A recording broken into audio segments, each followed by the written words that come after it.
What is going on, guys? This is Miasin and welcome to my Blue Eyes branded deck profile. So I promised you guys that I would be making this deck profile yesterday and I delivered, so I really hope that this is as optimal as it gets. But before we get into the explanation of pretty much anything, make sure you like and subscribe, check me out on Twitch and Instagram, and now let's jump right into it. So of course I'm playing 2 Blue Eyes White Dragon with one alternative. This is, I want to say, probably the best ratio to minimize bricks, because Blue Eyes is not actually a really good card to draw in Blue Eyes, as shocking as this may sound. You could theoretically play 1 Blue Eyes, but it's so easy to search and it's a good discard fodder. So yeah, if you only play 1, it means that Tyrant of D also can't really summon itself easily. So this is to make sure basically that you can always foolish it from the deck, and also that you can always search 1 with White Stone of Legend, because like I said, it's so easy to search, but you can also recycle it back with the graveyard effect of White Stone of Ancients. So yeah, it's a decent card, but not like broken. And then of course alternative, it kind of gets a little cloggy because the effect to summon itself from the hand is once per turn. So if you draw multiples, it's not like you had a lot of different extenders. And for the other big one-ofs, 1 Chaos Emperor Dragon Armageddon and 1 Chaos Dragon Levineer, both cards are ridiculously good. But again, you can't really afford to play like 3 of each, because then you're gonna have your hands of like 10 billion boss monsters with no ways to like reliably summon them. And for the other cards, you can play Blue Eyes Jet, which has a lot of utility, protects your other cards from being destroyed by your opponent's card effects, and when it attacks, it bounces back a card your opponent controls, or when it is attacked, so that's actually pretty interesting. And another effect will easily revive itself back from the grave every single time a card is destroyed. I think even including your own card. So either by battle or by card effect. That's actually really good, because your own Chaos Emperor Dragon Armageddon destroys itself in the scale. So that would allow you to summon the Blue Eyes Jet Dragon. And that is very, very nice. And I don't think it gets banished when it leaves the field if it is summoned by that effect. So constant recursion, I'm a big fan. And Blue Eyes Deep Dragon, that is the best card. Well, Blue Eyes Abyss, whatever. That is the best card to summon off of White Stone of Ancients, because on the end phase, it searches you any of your boss monsters, so your follow-up next turn is going to be absolutely disgusting. And last but definitely not least, we have Dragon Spirit of White, which banishes a spell or trap when it is summoned. So it's a good one-off to play, but again, not more than that. Now, the Nebula Dragon, you can actually kind of say, to be honest, you might not need it, because this build is a little different. It's not trying to exceed spam, but rather Synchro Link and maybe sometimes summon some fusion monsters. So Nebula Dragon might be the first card that you might consider cutting. I don't really know what necessarily you would want to play, but being able to summon a Harbinger every now and then is definitely something I can appreciate. And sometimes you're not even trying to exceed summon necessarily. You're just summoning something and then summoning like your level 1s and making Sage with Blue Eye Spirit Dragon that way. So yeah, nothing forces you to necessarily make Harbinger, and you can also technically make Hieratic Seal. So yeah, not too bad. And I believe you can also banish this card to recycle back your baby dragons, which is actually a pretty nice utility and kind of like synergy that it has with cards like Chaos Space, easily allowing you to search these cards. So yeah, not too bad. And speaking of the devil, we're playing the 2 baby dragons with 3 Chaos Space. So they kind of come as a package, but Chaos Space can also search your other blue big monsters. So alternative, Levineer, and Armageddon, because they cannot be normal summoned or set. So yeah, that means that they are searchable. Now, of course, 1 Fallen of Albaz with triple branded fusion.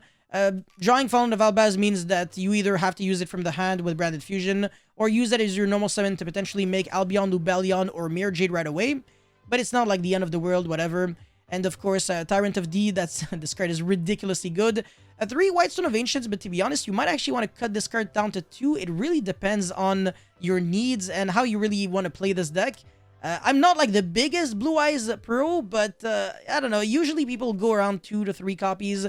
Sometimes 1 copy, but that's like in the most extreme scenarios. And White Stone of Legend is typically a one-of, except if you're trying to play like a super combo-heavy build with like Saryuja and stuff like that. So yeah, that's usually a staple. And of course, 3 Sage with Eyes of Blue with 3 Piri Race Map, and the one-of searchable effect Veiler, because it is a level 1 Light Tuner monster. So that's it for most of the card's explanation. Melody of Awakening Dragon is a no-brainer. Searches, I think, every single one of these cards. So that's actually a lot of value. Hold on, it might not be able to search Blue Eyes Jet though, no? 3,000 or more attack and 2,500 or less defense. So yeah, no, it turns out it actually can. So yeah, pretty nice. And of course, Spot of Prosperity. I don't think you really draw on your own turn. I don't want to play like trade-in, cards of consonance, etc. Because if you draw them and you don't draw like the right discards, they do nothing in your hand, whereas Prosperity always kind of does something. And if you draw multiples, then the surplus just gets discarded with Melody. But being able to banish 6 cards pretty much ensures that you always have at least one play starter. So it is the best way to like increase the consistency of the deck instead of relying on luck.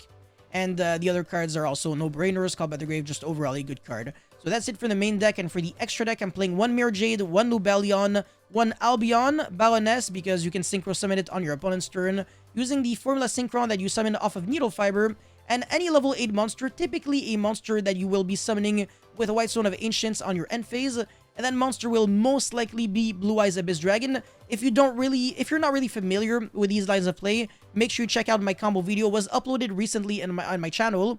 But yeah. Anyways, Shen Shen, that's actually pretty cute, but it's another very good level 9 monster that you can summon off of, just any level 1 tuner and any level 8 monster. So when you don't have very specifically a Blue Eyes monster, that is the next best level 9 monster that you can make. And Jiraiya's Silver Dragon, that is a good card that allows you to snowball advantage with the Blue Eyes Spirit Dragon. Black Rose Moonlight Dragon, that is an interruption that you can summon off of a Spirit Dragon as well. So these 2 cards are targets for Spirit. And even keeping Spirit on the field is good because it negates card effects in the grave, and it prevents both players from summoning 2 or more monsters. Please do take note that it actually locks your own Nebula Dragon because it affects both players, so that kind of sucks, but whatever.